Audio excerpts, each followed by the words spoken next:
केतु की आहट।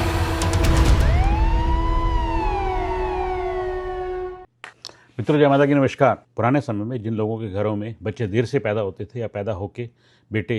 नहीं रहते थे, तो जो बच्चा बच जाता था उसके कानों में सोने के कुंडल पहना दिए जाते, ये मान के कि उस घर का केतु खराब है और उसको बृहस्पति की मदद चाहिए, क्योंकि जो सोना है, स्वर्ण है, वो बृहस्पति की धातु है, बृहस्पति का आशय है। तो बृहस्पति की मदद मिलने से केतु शुभ हो जाता। और आप जानते हो कि जो कुत्ता है उसकी सुनने की ताकत बहुत ज़्यादा होती है, इंसान से ज़्यादा होती है, और कुत्ता केतु का कारक होता है, यानी कि केतु का प्रतीक होता है। और कहते हैं ना कि भी कुत्ते को यानी कि केतु को यम के पैरों की आहट बड़ी आसानी से सुनती, इसलिए जिनका भी खाना नंबर 8 में केतु होता है उनके लिए खास तौर पे स्वर्ण धारण करना यानी कि सोने के कुंडल धारण करने का विधान हमारे शास्त्र में भी लिखा है। इसी वजह से हमारे 16 संस्कारों में जब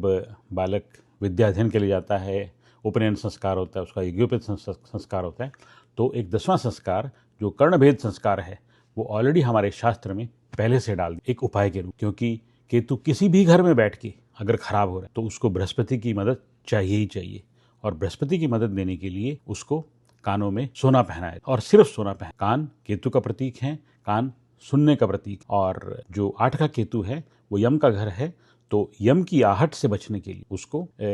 खाना नंबर 2 यानी कि जो 8वें घर से दृष्टि जो खाना नंबर 2 में जाती है वो बृहस्पति का घर है, तो वहाँ पे बृहस्पति की मदद अगर उसको मिल जाए तो वो केतु शुभ हो जाता है या धीरे धीरे शुभ होना। और किसी का अगर केतु 9वें घर में है और दूसरे घर में कोई प्लैनेट नहीं है तो उसके लिए भी ये विधान है कि उनको भी स्वर्ण पहनाए, तो सोना पहनाया जाए तो उससे केतु आपका शुभ होना शुरू हो जाए। अब किसी का सवाल आया था, इसी वजह से मुझे वीडियो बनानी पड़ी कि इसमें स्वर्ण ही क्यों पहनाएं, किसी और धातु का पहनाएं तो उससे क्या नुकसान हो। अब जो भी केतु के शत्रु हैं जैसे चंद्रमा या मंगल यानी कि चांदी या तांबा, अगर चांदी की धातु का अगर आप कानों में कुंडल पहनाएंगे तो उससे चंद्रमा खराब हो, उस जातक का चंद्रमा खराब होगा, उसको धन की हानि होगी, उसकी माता की तबीयत खराब रहे। अगर आप तांबे का अगर कुंडल पहनाते हैं उसके कानों में तो फिर मंगल उस केतु को खराब करेगा, यानी कि वहाँ शेर कुत्ते की लड़ाई होगी, क्योंकि मंगल शेर का प्रतीक है और केतु कुत्ते का प्रतीक है, तो उसमें कुत्ता मारा जाए तो केतु को बहुत भारी नुकसान होगा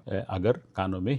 तांबे के कुंडल पहना दिए जाएं किसी जातक को। तो इसलिए ध्यान रखें, सिर्फ और सिर्फ सोने के, उसमें किसी तरह का कोई नग ना हो, कुछ ना हो, प्योर सोने के कुंडल पहनाएं उसको 24 कैरेट के, तो उस जातक के लिए धीरे धीरे धीरे धीरे उसको केतु उसका शुभ होना शुरू हो जाएगा, क्योंकि उसको